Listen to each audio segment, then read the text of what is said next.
Salam sehat sejahtera. Jumpa lagi di channel Mata Ketiga.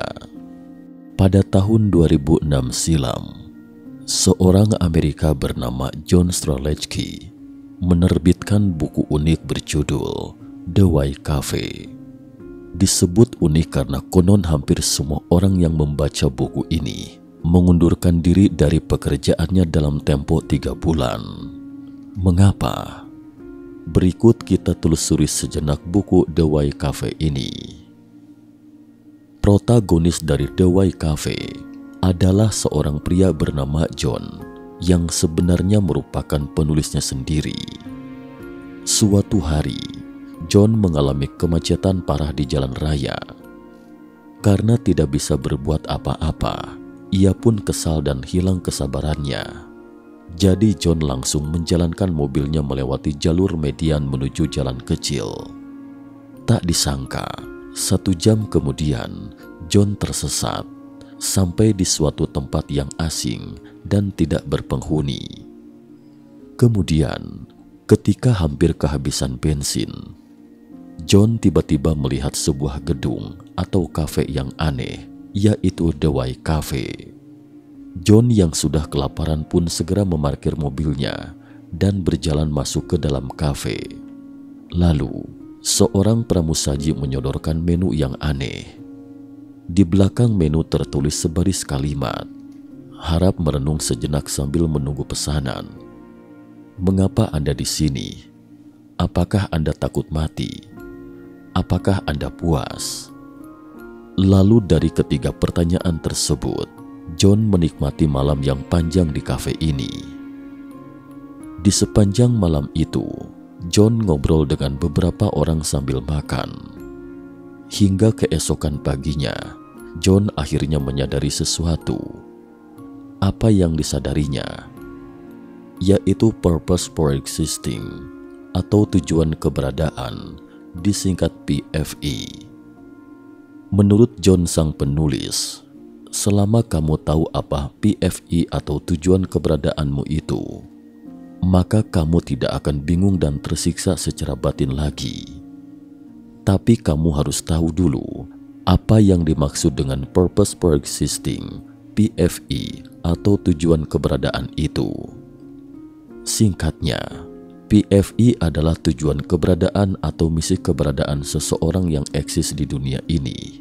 Adalah semacam keyakinan atau nilai konsep yang dalam, adalah keinginan dan tujuan yang benar-benar ingin dicapai seseorang jauh di dalam lubuk hatinya, yaitu eksistensi mendahului esensi. Tetapi karena pengalaman hidup, nilai-nilai kehidupan, dan hubungan interpersonal setiap orang berbeda, sehingga tujuan keberadaan setiap orang juga unik. Pertanyaannya, bagaimana menemukan tujuan keberadaan unik kita itu? Ini juga merupakan bagian tersulitnya. Masih ingat sebaris kalimat yang tertulis di belakang menu pada awal video di atas? Mengapa Anda di sini? Apakah Anda takut mati? Apakah Anda puas? Ya, ketiga pertanyaan ini adalah kunci untuk menemukan tujuan keberadaan unik Anda sendiri. Pertama, mengapa Anda di sini? Kata di sini dalam pertanyaan ini dapat merujuk pada negara, masyarakat, keluarga, pekerjaan yang Anda lakukan dan sebagainya. Oleh karena itu, pertanyaan mengapa Anda di sini adalah untuk memandu Anda melihat kembali perjalanan hidupmu, melihat kembali apa yang mendorongmu menjadi sosok dirimu yang sekarang. Mengapa Anda berada di negara ini? Mengapa Anda tinggal di rumah ini? Mengapa Anda ke perusahaan ini? Mengapa Anda kerja di bidang ini? Apakah untuk menghidupi keluarga Anda atau hidup untuk melakukan semua ini? Inilah tujuan keberadaan Anda. Jika Anda masih belum yakin, maka Anda bisa menjawab pertanyaan kedua terlebih dahulu. Apakah Anda takut mati? Pertanyaan ini mengingatkan kita untuk memperhatikan betapa singkat dan berharganya hidup ini. Kematian adalah takdir manusia yang tak terelakkan. Semua orang pasti akan menghadapi kematian. Setiap hari kita mungkin akan menjadi hari terakhir hidup Anda. Karena itu, tentu saja kita harus menghargai setiap hari itu semaksimalnya. Dengan kata lain, jika yang Anda lakukan sekarang bukan untuk mewujudkan tujuan keberadaan Anda, maka Anda sebenarnya menyia-nyiakan hidup Anda. Lalu, bagaimana Anda tahu apakah Anda menyia-nyiakan hidup Anda? Terkait ini, Anda harus bertanya pada diri sendiri atas pertanyaan ketiga. Apakah Anda puas dengan hidup Anda? Dalam bukunya The Way Cafe, John memberikan contoh seorang nelayan. Nelayan ini hidup hanya untuk menjadi seorang nelayan, hanya untuk menjaring ikan. Jadi bisa dibayangkan, dia pasti sangat puas karena dia sedang mewujudkan nilai hidupnya, mewujudkan tujuan keberadaannya. Jadi ketika seorang pengusaha bertanya kepadanya, mengapa sang nelayan tidak mencoba menangkap lebih banyak ikan dan memperluas jaringan bisnis perikanan untuk menghasilkan lebih banyak uang? Sang nelayan menjawab dengan polos, "Saya sudah mempunyai cukup ikan untuk memberi makan keluarga saya dan saya sendiri. Bahkan saya masih bisa menikmati waktu berkumpul bersama keluarga dan teman-teman saya. Lalu untuk apa saya harus mengembangkan bisnis saya dan menghasilkan lebih banyak uang? Itu bukanlah makna hidup saya. Hidupku sangat berharga. Kenapa juga aku harus menyia-nyiakan hanya untuk mencari uang?" Sebenarnya, cerita ini juga bisa menunjukkan bahwa tujuan keberadaan setiap orang itu tidak sama. Purpose for existing atau tujuan keberadaan pengusaha tercermin melalui uang, sehingga dia tidak mengerti mengapa si nelayan tidak memperluas skala bisnis perikanannya dan menghasilkan lebih banyak uang. Karena bagi seorang pengusaha, menghabiskan waktu luang bersama keluarga dan teman-teman tidak bisa membuatnya mewujudkan nilai hidupnya. Angka di buku tabungan seorang pengusaha itu barulah nilai hidupnya. Jadi, dia harus berusaha semaksimalnya untuk menghasilkan uang dengan segala cara, bukan menyia-nyiakan hidupnya untuk keluarga, teman, waktu luang dan hiburan. Sedangkan purpose for existing atau tujuan keberadaan sang nelayan adalah menangkap ikan dan menikmatinya bersama keluarga dan teman-teman. Jadi dia harus mengabdikan hidupnya untuk hal-hal ini semaksimal mungkin daripada menyia-nyiakan untuk menghasilkan uang. Jadi apa kuncinya untuk menemukan tujuan keberadaan Anda? Yaitu, jangan dicuci otak dengan nilai-nilai yang ditanamkan dalam diri Anda dari dunia luar.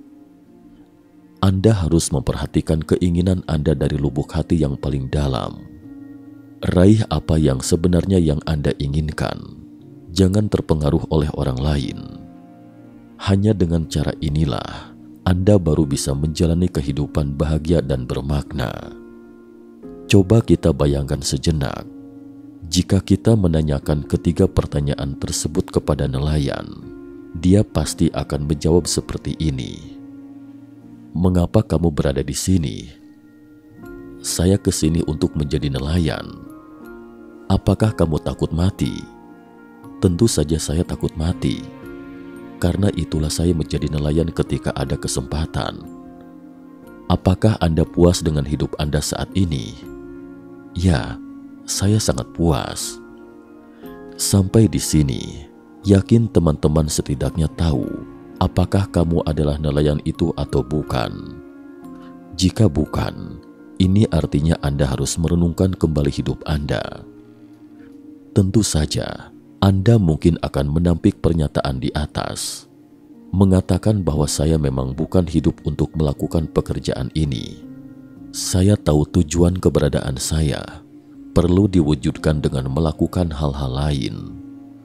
Misalnya, saya ingin keliling dunia, tapi dalam hidup itu seseorang perlu modal dan butuh uang. Jadi Anda tidak bisa mengatakan bahwa hidup saya saat ini tidak ada artinya. Saya hanya memilih kehidupan sekarang untuk sementara demi kehidupan yang ideal. Tapi benarkah faktanya demikian? Kita selalu berkata pada diri sendiri bahwa hidup sekadarnya yang saya nikmati saat ini hanya bersifat sementara, karena tidak akan lama lagi saya bisa mulai melakukan hal lain untuk mewujudkan tujuan keberadaan saya. Namun akhirnya seringkali hanya menyia-nyiakan kehidupan sendiri pada hal-hal di depan mata. Dalam beberapa tahun terakhir, sebuah konsep menjadi populer di seluruh dunia, yaitu kebebasan finansial. Hampir semua orang di sekeliling kita bekerja keras untuk mencapai kebebasan finansial. Apa itu kebebasan finansial?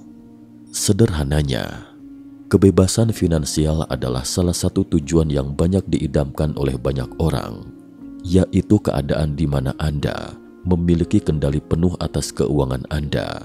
Tidak perlu lagi tergantung pada pekerjaan atau gaji bulanan untuk memenuhi kebutuhan hidup Anda. Hanya mengandalkan passive income sudah bisa menutupi pengeluaran sehari-hari.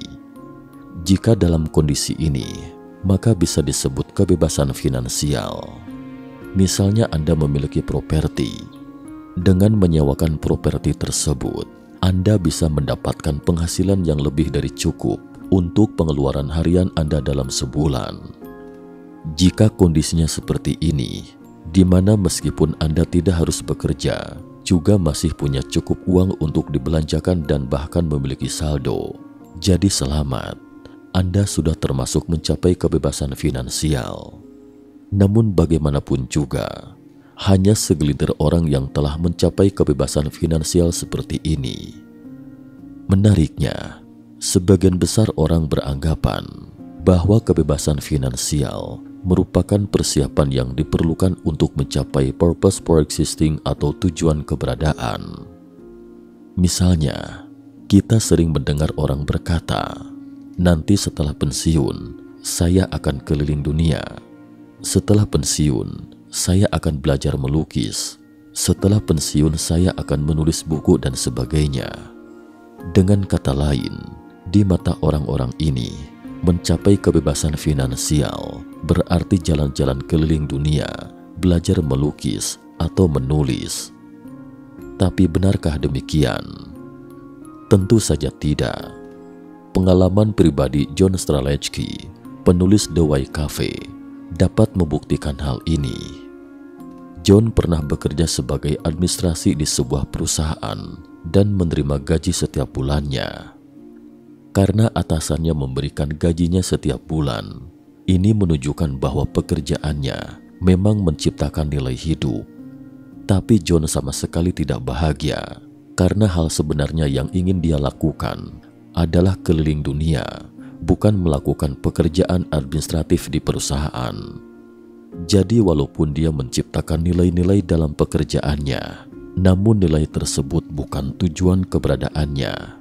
Jadi meskipun dia tidak mencapai kebebasan finansial, dia tetap berhenti dari pekerjaannya dan berkeliling dunia. Tidak ada yang memberi gaji kepada John saat jalan-jalan keliling dunia. Namun pengalaman berkeliling dunia selama 9 bulan membuatnya mewujudkan nilai hidupnya sendiri, yaitu purpose for existing atau tujuan keberadaan. Hal ini membuatnya menyadari sepenuhnya mengapa dan untuk apa dia hidup. Jadi, apakah Anda masih berpikir bahwa mencapai kebebasan finansial adalah sebuah persiapan yang mutlak? Tidak sedikit orang yang jelas-jelas mengetahui bagaimana mewujudkan nilai hidupnya, namun menghabiskan seumur hidupnya hanya untuk pekerjaan persiapan. Tentu saja, sebagian orang mungkin masih akan berdalih, jika saya hendak merealisasikan purpose for existing atau tujuan keberadaan saya, maka saya tidak punya waktu untuk mencari uang. Apa yang harus saya lakukan jika saya menderita penyakit mematikan dan tidak punya uang untuk berobat?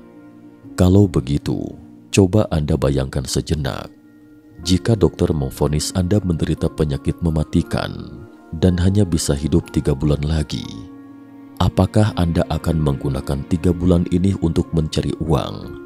Atau menggunakan 3 bulan ini untuk melakukan sesuatu yang benar-benar ingin Anda lakukan? Jawabannya sudah jelas. Seseorang yang perlu menabung untuk kebutuhan tak terduga pasti akan terus menghabiskan hidupnya untuk mencari uang, meskipun ia menggunakan uang itu untuk memenuhi kebutuhan tak terduga.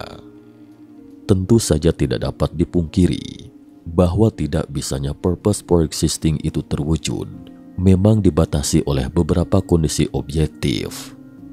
Pada Januari 1941 silam, Franklin Delano Roosevelt, presiden saat itu, menyampaikan pidato kenegaraan menganjurkan agar setiap manusia dijamin negara dalam 4 kebebasan, yaitu kebebasan mengeluarkan pendapat, kebebasan beribadah kepada Tuhan dengan cara masing-masing, hak untuk bebas dari kekurangan dan kemiskinan, serta kebebasan dari ketakutan.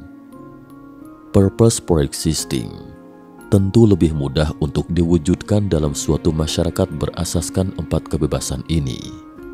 Namun di beberapa negara, jangankan mewujudkan nilai-nilai pribadi, untuk memperoleh hak-hak dasar seperti kebebasan dan demokrasi saja masih membutuhkan jalan panjang. Sekian dan terima kasih atas perhatiannya.